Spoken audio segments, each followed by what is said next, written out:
বসেছিলাম বাইরে, রাত বাজে প্রায় 2:30। কোনো কাস্টমার নেই, একদম শুনশান এলাকা।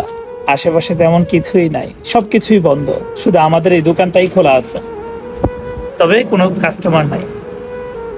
আমি এই জায়গাটায় বসেছিলাম এতক্ষণ। এই জায়গায় বসে থাকা অবস্থায় আমার মাথার উপর দিয়ে মনে হয় কম করে হলেও 20টা বিমান গেছে। আমি শুধু বিমানের দিকে তাকাইছিলাম আর চিন্তা করতেছিলাম যে আমি আসছি আজকে কতদিন হয়, আর আমাকে দেশে যাইতে হলে আর কতদিন ওয়েট করতে হবে। চিন্তা করে দেখলাম আমি 1.5 বছর হয়ে গেছে আসছি। আমি যদি দেশে যাওয়ার পরিকল্পনা করিও, তাহলে আমাকে আরো কম করে হলো 6 মাস থাকতে হবে এখানে। তবে একটা কথা না রিয়েলাইজ করলাম রাইট না, আমি এখন বসে বসে চিন্তা করলাম, শুধু আমার কথা নয়, আমার কাছে মনে হয় প্রতিটা প্রবাসী এতিমের মতো। এই যে দেখেন বসে আছে এখানে, আশেপাশে কেউ নাই, বাধ্যতামূলক এখানে বসেই থাকতে হবে, ডিউটি।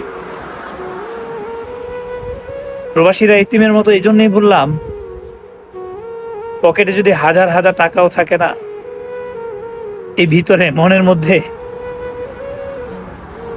একটু সুখ নাই। বিশ্বাস করেন, কারো ভিতরে কোনো সুখ বলতে যে একটা বিষয় আছে, কারো ভিতর আপনি খুঁজে পাবেন না। আসলে টাকাই কিন্তু সব সুখ না।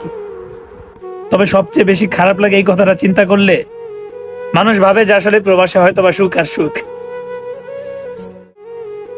আসলে প্রবাসে যে কতটা সুখ আছে, বা আমি যে কতটা সুখে আছি, এক আমি আর ওই যে আল্লাহ, ওনাকে ছাড়া কেউ জানে না, কেউ না। এই প্রবাসে আসার পরে নিজের যে রক্তের সম্পর্কগুলা ছিল, তাদের সাথে আমার হয়ে গেছে এখন টাকার সম্পর্ক। সত্যি প্রবাসীরা, প্রত্যেকটা প্রবাসী এতিমের মতো, যে দিনে কাজ করে, সারাটা দিন কাজ করার পরে কেউ এসে বলার মতো থাকে না যে একটা গ্লাস পানি খাও, একটু রেস্ট করো। এই কথাগুলা বলার মতো কেউ থাকে না।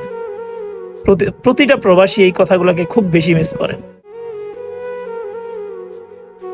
আর শুধু দিন গুনতে থাকেন কবে যে ওই যে বিমান এখানে রেখে গেছে, ওই বিমান দিয়ে আবার বাংলাদেশে যাব, নিজের আত্মীয় স্বজন, নিজের পরিবার স্বজন সবাইকে দেখতে পাবো। আল্লাহ হাফেজ, আসসালামু আলাইকুম, ভালো থাকবেন সবাই।